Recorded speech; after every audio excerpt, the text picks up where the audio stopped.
On June 5, 1967, the precarious peace in the Middle East was shattered.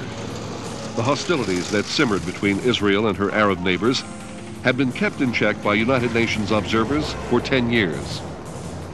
When those troops were withdrawn at the insistence of Egyptian President Nasser, tensions exploded into warfare.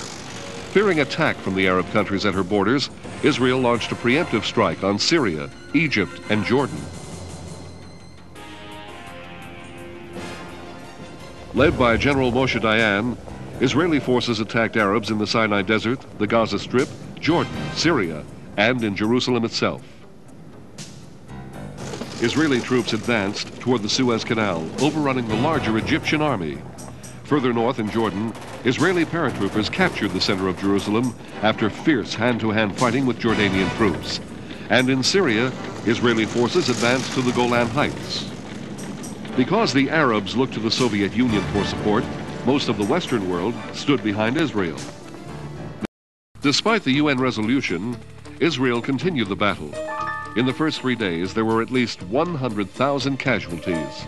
Although both sides started with similar air forces, the Israelis wiped out the Egyptian Air Force in the opening stages of the campaign, with dawn attacks on airfields. Israel's subsequent command of the air facilitated its rapid success in the ground campaign. 4 days after the start of the offensive, after a desperate counterattack had left the remnants of the Egyptian army trapped behind Israeli lines, Egypt admitted defeat and accepted the United Nations ceasefire resolution. President Nasser resigned. After only 6 days, Israel had gained all of its objectives and announced that it was accepting the United Nations ceasefire resolution.